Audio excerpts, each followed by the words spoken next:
Hello students, आज जो topic हम लोग पढ़ने जा रहे हैं वो है conservative and non conservative forces, यानी संरक्षी एवं असंरक्षी बल। ठीक है, तो जरा हम लोग को समझते हैं कि कौन से बल संरक्षी है और कौन से बल असंरक्षी, यानी कौन कंजर्वेटिव है और कौन नॉन कंजर्वेटिव। ठीक है स्टूडेंट्स, तो स्टार्ट करते हैं। तो conservative and non conservative forces.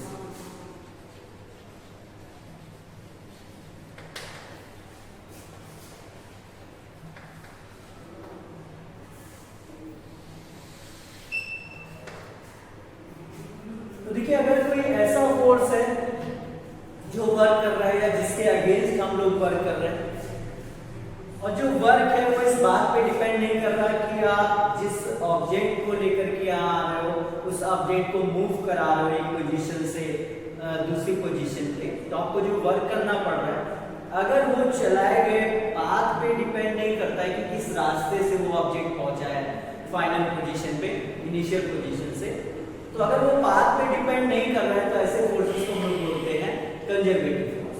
और अगर वो पाथ पे डिपेंड कर रहा है तो उसको हम बोलेंगे नॉन कंजर्वेटिव। ओके स्टूडेंट्स, तो सारे फोर्सेस जिनके अगेंस्ट या जिनके थ्रू आप एक ऑब्जेक्ट को एक पोजीशन से दूसरी पोजीशन तक ले जा रहे हो, और उसमें जो वर्क आप कर रहे हो, अगर वो वर्क उस पोजीशन तक पहुंचने में जिस पाथ पे आप चले हो उस पे डिपेंड नहीं कर रहा है, केवल फाइनल और इनिशियल पोजीशन पे डिपेंड कर रहा है, तो ऐसे फोर्सेस को आप बोलोगे कंजर्वेटिव फोर्स। और अगर वो पाथ पे डिपेंड कर रहा है तो उसको आप बोलोगे नॉन कंजर्वेटिव फोर्स। ठीक है, इसका हम एक एग्जांपल लेते हैं कि हम ग्रेविटी के अगेंस्ट एक ऑब्जेक्ट को ऊपर h हाइट तक ले जा रहे हैं।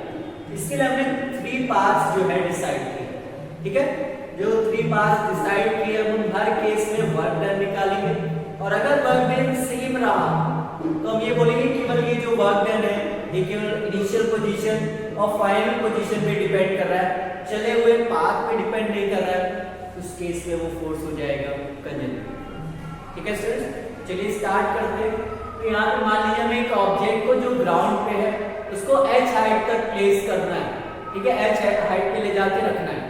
तो देखिए हमारे पास 3 तरीके से हमने इसको ये काम करके दिखाया है। देखिए जरा, पहला है वो ऐसे ग्राउंड पे था, हम उसको उठा करके ऐसे हाइट पे पहुंचा दिया। ठीक है, यानी एक बार उसको हमने लिफ्ट किया और लिफ्ट करके h हाइट तक पहुंचा दिया। ठीक है, सेकंड देखिए, सेकंड वाले केस से हमने उसको एक इंक्लाइंड प्लेन के थ्रू ले गए और h हाइट तक पहुंचा दिया। ठीक है, और थर्ड वाला केस हम लोग ने लिया है, हम लोग उसको जो है किसी लैडर के थ्रू आप बोल सकते हो, ठीक है, या जीने से, हमने ऐसे बहुत सारे जीने थे उससे हम उसको h हाइट तक ले गए। ठीक है, ऐसे बहुत सारे जीने उसको हम h हाइट तक ले गए, और जो हर जीने की जो हाइट है वो x। ठीक है, और मान लेते यहाँ पे n जीने जो है वो है। ठीक है स्टूडेंट्स, तो ये 3 केसेस हमने बनाए। हम इन तीनों केसेस में वर्क डन निकालेंगे। अगर वर्क डन केवल फाइनल और इनिशियल पोजीशन पे डिपेंड कर रहा है तो जो ग्रेविटी वाला फोर्स होगा वो कंजर्वेटिव होगा, क्योंकि देख सकते हैं आप तीनों रास्ते अलग अलग हैं, तीनों तरीके अलग अलग हैं।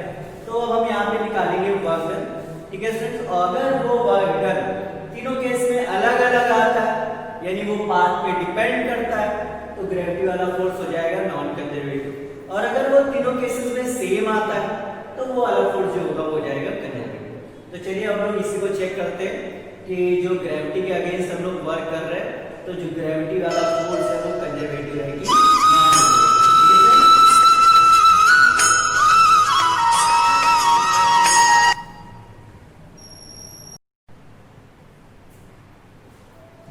चलिए तो हम लोग केस फर्स्ट देख लेते हैं, इसमें कितना वर्क डन होगा।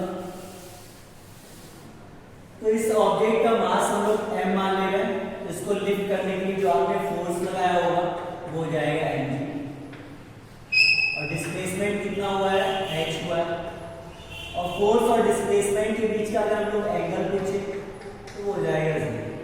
ठीक है, अब जरा इस केस से हम लोग वर्क डन निकाल लेते हैं। तो वर्क डन का फॉर्मूला होता है force into displacement into cos theta. Force हो गया mg, डिस्प्लेसमेंट हो गया h, थीटा हो गया 0। अभी आप जानते हो cos 0 की वैल्यू 1 होती है, तो वर्क डन आ गया mg। यानी जब आप उसको बिल्कुल वर्टिकली लिफ्ट करोगे तो जो आपका वर्क डन आया वो आया mg। ठीक है स्टूडेंट्स, अब चलिए सेकेंड वाले केस में देखते हैं। सेकेंड वाले केस में कितना वर्क हुआ, तो चलिए हम सेकेंड वाला केस देख लेते हैं।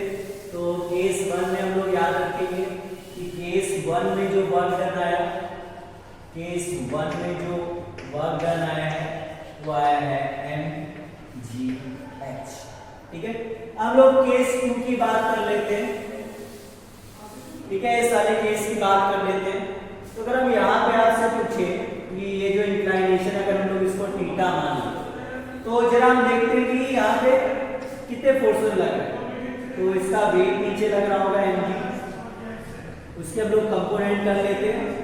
तो उसका ये वाला जो कंपोनेंट होगा और ये वाला जो कंपोनेंट होगा, जरा देखिए वो क्या क्या होगा। ठीक है इसमें, तो ध्यान से देखिएगा, ये वाला एंगल हम लोग ने थीटा राइट किया हुआ, ये वाला। ठीक है थीटा, अगर ये वाला एंगल थीटा है तो ये वाला 90 माइनस थीटा होगा, तो ये भी 90 माइनस थीटा होगा, तो ये वाला थीटा हो जाएगा। ठीक है स्टूडेंट्स, तो ये वाला एंगल जो होगा ये वाला, ये भी थीटा हो जाएगा, और ये थीटा नहीं, ये वाला कंपोनेंट हो जाएगा mg cos थीटा।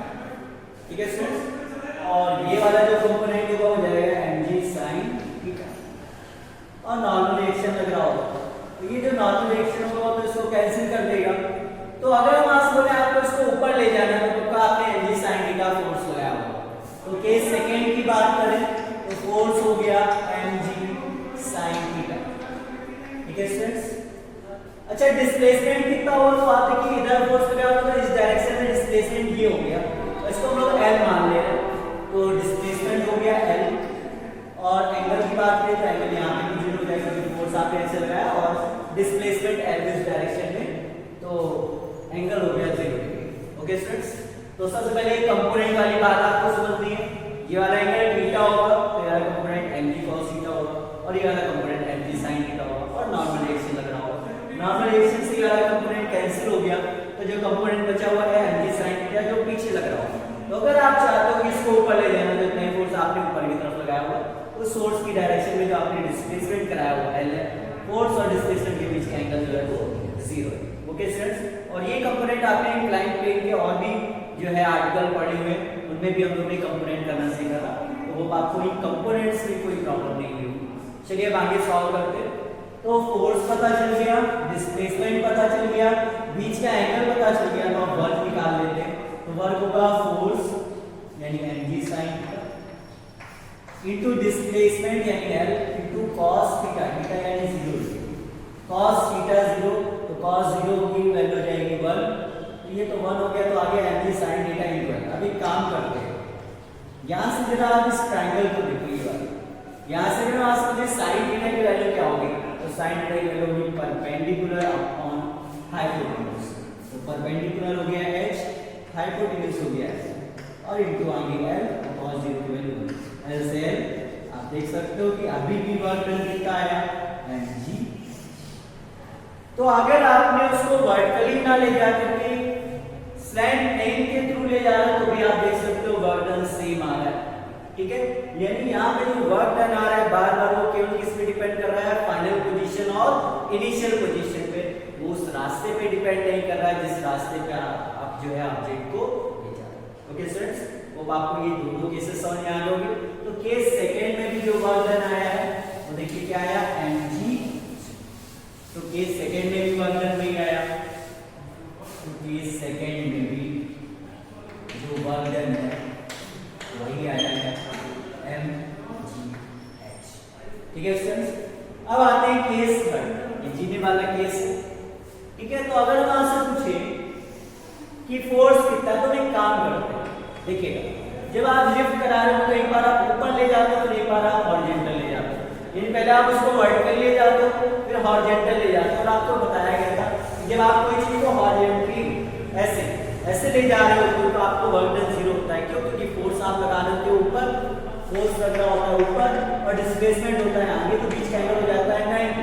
तो अगर आप वर्क निकालोगे तो F × D × cos 90 लिखोगे, cos 90 वैल्यू 0 हो जाएगी, तो वर्क भी 0 आ जाता है। तो अगर वहां से पूछे कि ये वाला जो हॉरिजॉन्टल वाला पार्ट होगा इसमें कितना वर्क होगा, तो हमेशा 0 आ जाता है, यानी आपको वर्क निकालना है कि ये वर्टिकली जो आप डिस्प्लेस करा रहे हो उसमें कितना वर्क है।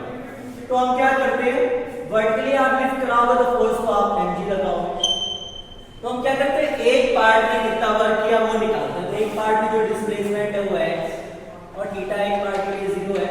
अब वर्क अगर हम लोग निकालें तो हो जाएगा force into displacement into cos theta. ये आया एक पार्ट में, और ऐसे कितने पार्ट है, n पार्ट है, तो टोटल वर्क डन कितना हो जाएगा, n का मल्टीप्लाई कर देंगे तो वर्क डन आ जाएगा mgx, क्योंकि cos 0 वैल्यू 1 और इनटू n। अब अगर आप पूछें कि x × n क्या होगा, तो x × n हो जाएगी टोटल हाइट यानी h। अब आप देख सकते हो इस केस में भी वर्क डन कितना आया mg, यानी केस 1 और केस 2, इसके अलावा केस 3 में भी वर्क डन कितना आया mg। यानी जो ग्रेविटी के अगेंस्ट वर्क है ये पाथ पे डिपेंड नहीं कर रहा है, केवल डिपेंड कर रहा है अपनी इनिशियल पोजीशन और फाइनल पोजीशन में। इसीलिए जो ग्रेविटी वाला फोर्स है उसको हम लोग बोलेंगे कंजर्वेटिव फोर्स यानी संरक्षी बल। ओके स्टूडेंट्स, अब जरा बात कर लेते हैं एक नॉन कंजर्वेटिव फोर्स की। तो उसके लिए हम लोग एग्जांपल लेते हैं कि हमने एक टेबल ले रखी है, उस टेबल पे हम लोग क्या कर रहे हैं, ब्लॉक को स्लाइड करा रहे हैं। तो जब आप ब्लॉक को स्लाइड करा रहे होगे तो स्लाइड कराने में आपको फ्रिक्शन फोर्स के अगेंस्ट वर्क करना पड़ेगा, और आपको पता होना चाहिए वो वर्क पाथ पे डिपेंड करेगा। फॉर एग्जांपल जैसे मान लीजिए प्लेन है और इसमें हम एक ऑब्जेक्ट को जो यहाँ रखा है स्लाइड करा करके यहाँ पहुंचाना चाहते हैं, तो अगर आप बिल्कुल सीधे ले जाओगे तो आपको वर्क जो करना पड़ेगा फ्रिक्शन के अगेंस्ट वो कम होगा। किसी को आप जिग-जैग पाथ पे ले जाओगे तो फ्रिक्शन के अगेंस्ट आपको ज्यादा वर्क करना पड़ेगा, यानी जो फ्रिक्शन के अगेंस्ट आपका वर्क है वो पाथ पे डिपेंड कर रहा है, तो फ्रिक्शन का जो फोर्स हो जाएगा वो हो जाएगा non conservative. Okay students, hope आपको ये कंजर्वेटिव और नॉन कंजर्वेटिव फोर्सेस अच्छे समझ में आएंगे स्टूडेंट्स।